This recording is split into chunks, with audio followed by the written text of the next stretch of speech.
जय हिंद जय भारत मेरे प्यारे छात्रों। कुछ बच्चों के पास ये दिक्कत थी कि जैसे रेजिस्टेंस ऑफ बल्ब नहीं निकाल पाते, ऐसी ऐसी समस्याएं आ जाती है। क्योंकि कुछ बच्चों को हमने देखा है कि अप्लाइड वोल्टेज रख करके बल्ब का रेजिस्टेंस फाइंड करते हैं। ऐसा नहीं करना है। अगर आप ऐसा कर रहे हैं तो गलत है। बल्ब का जो रेजिस्टेंस फाइंड होता है वो उसके रेटिंग पावर और रेटिंग वोल्टेज से होता है। बेटा ये दिमाग में बैठा के रखिएगा कि जो रेजिस्टेंस ऑफ बल्ब निकलेगा, क्या बेटा, रेजिस्टेंस ऑफ बल्ब जो निकलेगा बेटा, वो निकलेगा किससे बेटा, उसके रेटिंग पावर से। P इक्वल टू, आप लोगों को पता होगा कि P equal to V square by R होता है। तो R इक्वल टू क्या हो जाएगा, उसका रेटिंग वोल्टेज का स्क्वायर अपॉन जो हो जाएगा उसका रेटिंग पावर हो जाएगा। ये याद रखिएगा कि किसी भी बल्ब का जो रेजिस्टेंस निकलता है वो उसके रेटिंग वोल्टेज और रेटिंग पावर से निकलता है। फॉर एग्जांपल में, जैसे अगर हम आपको एक एग्जांपल दे दे कि रेटिंग पावर जो है किसी बल्ब का, एक एग्जांपल के तौर पर मैं दे रहा हूं कि एक बल्ब है जिस पर रेटिंग पावर जो है वो 100 वाट है। कितना है बेटा, 100 वाट है। और रेटिंग वोल्टेज जो है वो 220 वोल्ट है। कितना है बेटा, 220 वोल्ट।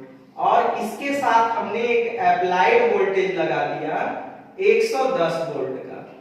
अप्लाइड वोल्टेज कितना लगा दिया, 110 वोल्ट का। तो कुछ लड़कों को हम देखते हैं कि वह रेटिंग वोल्टेज अप्लाइड वोल्टेज रख करके बल्ब का रेजिस्टेंस फाइंड करते हैं। अगर आप ऐसा कर रहे हैं तो गलत कर रहे हैं। तो किसी भी बल्ब का रेजिस्टेंस किससे निकलता है बेटा, बल्ब का रेजिस्टेंस निकलता है उसके rating voltage upon rating power से, अर्थात VR का होल स्क्वायर बाई PR।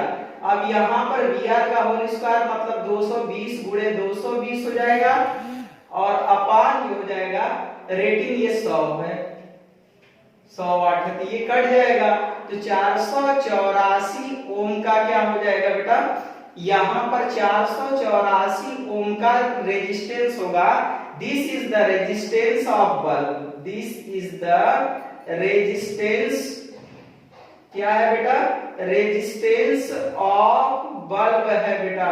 तो बल्ब का रेजिस्टेंस कितना है इस क्वेश्चन में बेटा, 484 ओम का है बेटा। और भी एक गलती आप लोग करते हैं, जैसे बल्ब में जब मैक्सिमम करंट पूछा जाएगा तो ये मैक्सिमम करंट जो निकलती है बेटा वो उसके P equal to V into I होता है। तो मैक्सिमम करंट निकलती है उसके rating power upon rating voltage से। ये दिमाग में बैठा के चलिएगा। आप अगर इसमें मैक्सिमम करंट पूछेंगे तो इसका रेटिंग मैक्सिमम करंट कितना होगी तो उसका रेटिंग पावर और रेटिंग वोल्टेज से निकालेंगे। तो अगर हम इस एग्जांपल में maximum current in the bulb कितना होगा तो वो कितना हो जाएगा बेटा, PR जो है हमारा 100 है बेटा।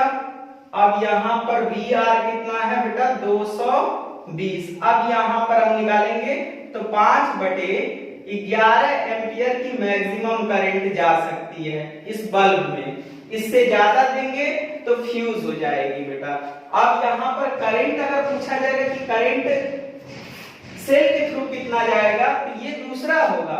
सेल के थ्रू जब करंट पूछा जाएगा तब वो अलग मेथड से लगाएंगे। ये दिमाग में बैठाए रखिएगा कि यहाँ पर अगर हम क्वेश्चन में पूछेंगे कि फाइंड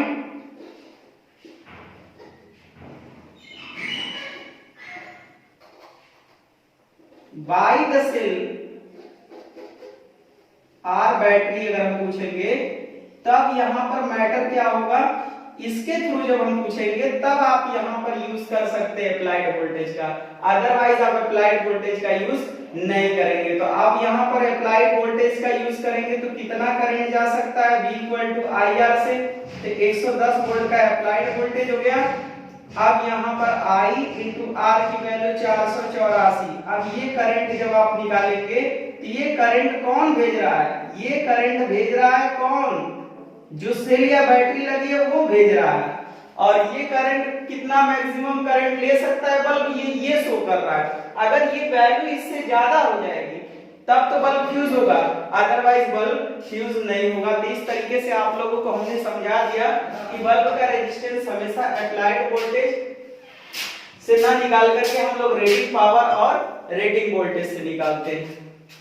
तो आज के लिए बस इतना ही। अब नेक्स्ट क्लास में हम लोग यही बात करेंगे कि अगर बल्ब सीरीज में जुड़ रहा है, जैसे 40 वाट और 60 वाट के दो बल्ब जुड़ जाते हैं, तो सीरीज में जुड़ेगा तो कौन सबसे ज्यादा ब्राइट होगा, कौन सबसे पहले फ्यूज होगा, इन सब चीजों का सीबीएसई में बहुत ज्यादा क्वेश्चन उठे हैं। तो अगर चैनल पर आप नए हैं तो इस तरह का वीडियो पाने के लिए लाइक शेयर एंड सब्सक्राइब करना ना भूलें। जय हिंद, जय भारत।